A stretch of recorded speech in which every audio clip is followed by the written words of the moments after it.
എൻ്റെ മാതാവിനും 1000 നന്ദി. ഞങ്ങൾ എൻ്റെ പേര് മേരി. ഞങ്ങൾ ഇതെൻ്റെ മകനാണ്. ഞങ്ങൾ Perumbavoor Kottappady saint Sebastian church.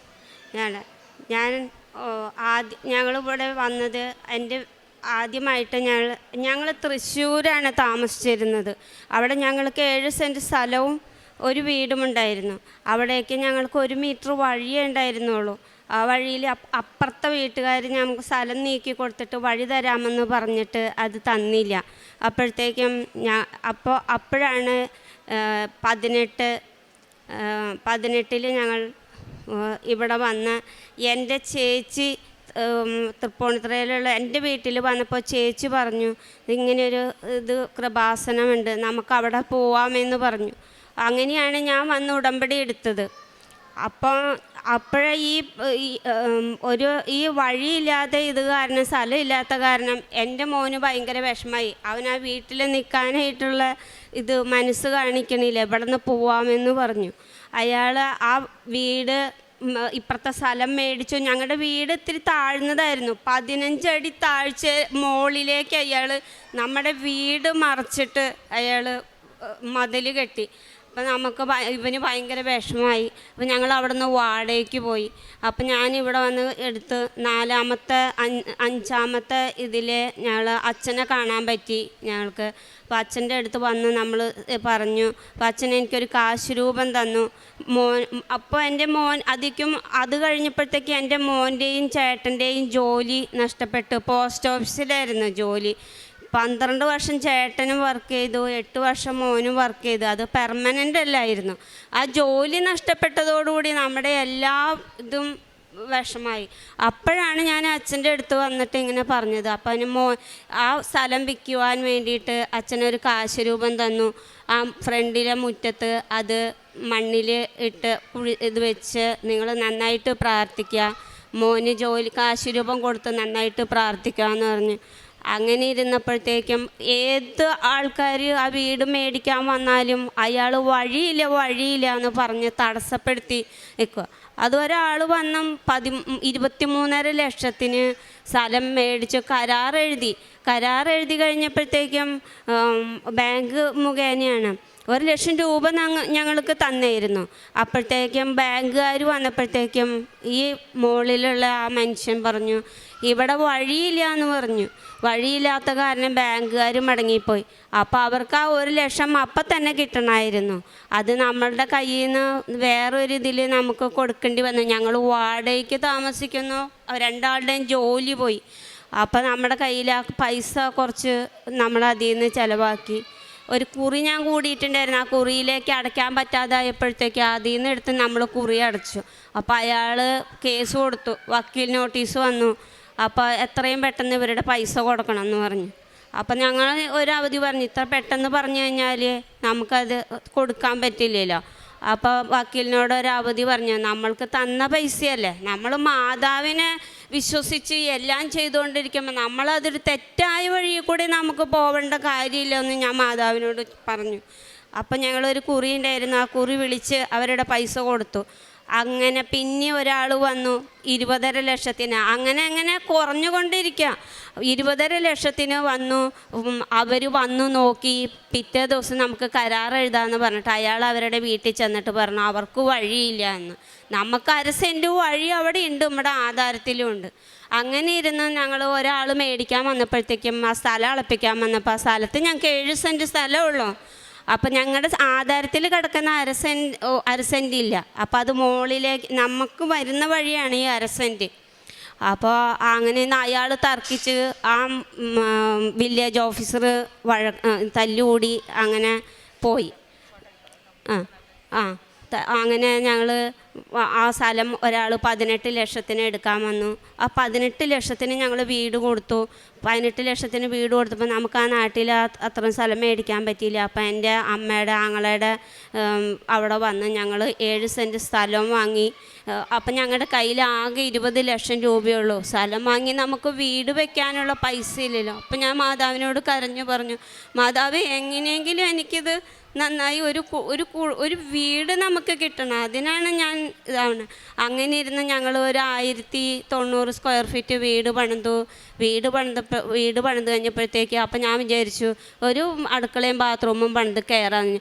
എങ്ങനെയൊക്കെയാണോ മാതാവിൻ്റെ മുമ്പിൽ കരഞ്ഞിട്ട് ആ മാതാവ് എനിക്ക് ആ വീടിലെ ഫുള്ള് പണിയും തീർത്ത് ഞങ്ങൾ ഇപ്പം ടൈലോട്ട് എല്ലാ പണിയും കഴിച്ച് മാതാവ് എനിക്ക് തന്നു. അതുപോലെ ഞങ്ങൾക്ക് കിണറുണ്ടായിരുന്നില്ല. ആ കിണർ വേറെ വീട്ടിൽ നിന്ന് വെള്ളം എടുത്തത്. നമ്മൾ എന്നും ഒരാളുടെ വീട്ടിൽ വെള്ളം എടുക്കുന്നത് ശരിയല്ലോ എന്ന് വെച്ച് പൈസ ഉണ്ടായിരുന്നില്ല.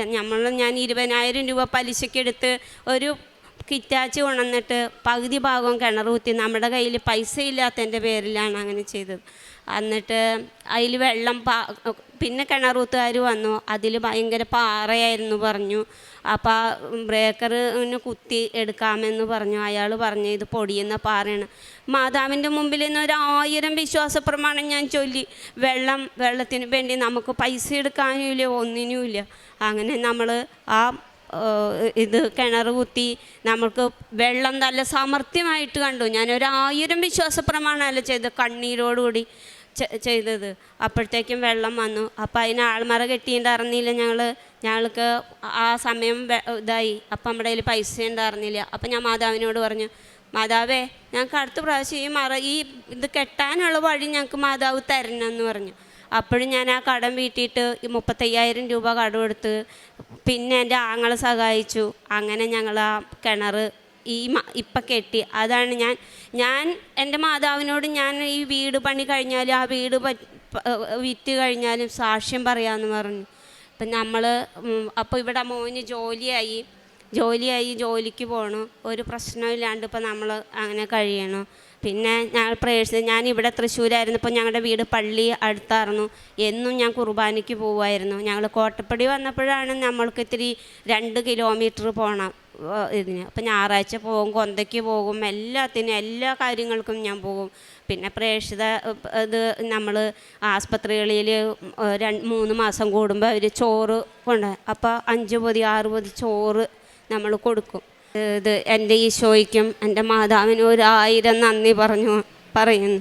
നിൻ്റെ ഭാരം കർത്താവിനെ ഏൽപ്പിക്കുക, അവിടുന്ന് നിന്നെ താങ്ങിക്കൊള്ളും. നീതിമാൻ കുലുങ്ങാൻ അവിടുന്ന് സമ്മതിക്കുകയില്ല. സങ്കീർത്തനം 55:22 വചനമാണ്. ജീവിതത്തിലെ എല്ലാ വേദനകളും ആശങ്കകളും പ്രശ്നങ്ങളും ഭയങ്ങളുമെല്ലാം നാം ഒറ്റയ്ക്ക് വഹിക്കേണ്ടവരല്ല. ഉടമ്പടി മക്കളുടെ ജീവിതത്തിൽ ഈശോയും അമ്മയുമാണ് കൂടെ ഉള്ളത്. ദൈവം തന്നെ അതെല്ലാം ഏറ്റെടുക്കാൻ തയ്യാറാണ്. വിശ്വാസത്തോടെ ദൈവത്തിൽ ആശ്രയിക്കുന്നവർ അവർ ഒരിക്കലും കുലുങ്ങുകയില്ല, തകർന്നു പോകില്ല. ഉടമ്പടിയിലൂടെ നമ്മുടെ ജീവിത പ്രശ്നങ്ങൾ, ഭാവി കാര്യങ്ങൾ, ജോലി, രോഗങ്ങൾ, സ്ഥലത്തിൻ്റെ അവസ്ഥകൾ, ഭവനമില്ലായ്മ എല്ലാം നാം സമർപ്പിച്ച് പ്രാർത്ഥിക്കുമ്പോൾ ഈ ഭാരങ്ങളെല്ലാം കർത്താവാണ് ഏറ്റെടുക്കുന്നത്. അമ്മയാണ് നമ്മുടെ ഓരോ ഭാരങ്ങളും ഈശോയിലേക്ക് സമർപ്പിച്ച് പ്രാർത്ഥിക്കുന്നത്. ഉടമ്പടി ജീവിതത്തിൽ നമുക്ക് ഉറപ്പുള്ളത് ദൈവം കൈവിടില്ല എന്നാണ്. അവിടുന്ന് നമ്മെ താങ്ങി നിർത്തുന്ന ഒരു ദൈവമാണ്. നമ്മെ സംരക്ഷിക്കുന്ന ഒരു അമ്മയാണ് കൃപാസനം അമ്മ. ആ ബലത്തോടെയാണ് നമ്മൾ ഓരോ കാര്യങ്ങളും മുന്നോട്ട് വയ്ക്കുന്നത്. അതുപോലുള്ളൊരു വലിയ സാക്ഷ്യമാണ് താങ്ങി നിർത്തുന്ന ഒരു ഉടമ്പടി സാക്ഷ്യം. ദൈവം കൂടെ നിൽക്കുന്ന, മക്കളെ കൈപിടിച്ച് മുന്നോട്ട് നയിക്കുന്ന ഒരു ദൈവാനുഭവമാണ് മേരി എന്ന സഹോദരി നമ്മളോട് സാക്ഷ്യപ്പെടുത്തിയത്. ഈ മകൾ പറഞ്ഞതുപോലെ ആദ്യമൊക്കെ വളരെ പ്രയാസത്തിലായിരുന്നു. സ്ഥലം വിൽക്കാനായിട്ട് സ്ഥലമുണ്ട്, ആധാർ പ്രകാരം വഴിയുമുണ്ട്, പക്ഷെങ്കിൽ വഴിയില്ല. അയൽവാസികൾ തടഞ്ഞു നിർത്തുന്ന വഴിയാണ്. അതുകൊണ്ട് ഒരു തരത്തിലും സ്ഥലം വിൽക്കാൻ പറ്റാത്ത ഒരവസ്ഥയായിരുന്നു. പല പ്രാവശ്യം ശ്രമിച്ചെങ്കിലും അതൊന്നും ശ്രമം നടന്നില്ല. പിന്നീടാണ് ഉടമ്പടി എടുക്കുകയും ഉടമ്പടി വസ്തുക്കളായ കാശുരൂപവും ഉപ്പിട്ട വിശ്വാസ പ്രമാണം ചൊല്ലി പ്രാർത്ഥിച്ചതിന് ശേഷമാണ് വളരെ പ്രയാസപ്പെട്ട് എല്ലാ തടസ്സങ്ങളും മാറ്റി ആ സ്ഥലം വിൽക്കുവാൻ സാധിച്ചത്. പിന്നീട് എല്ലാ കാര്യവും മുന്നോട്ട് പെട്ടെന്ന് തന്നെയായിരുന്നു. പിന്നെ വീട് വെക്കാനായിട്ട് ഈശോ അമ്മയും പെട്ടെന്ന് സഹായിക്കുകയും അവിടെ കിണർ കുത്തിയപ്പോൾ പാറയാണ് കണ്ടത്. അതും അസാധ്യമാണെന്ന് തോന്നിയ സ്ഥലത്ത് അവിടെയും സാധ്യമാക്കി കൊടുക്കുകയാണ് ഈശോയും അമ്മയും.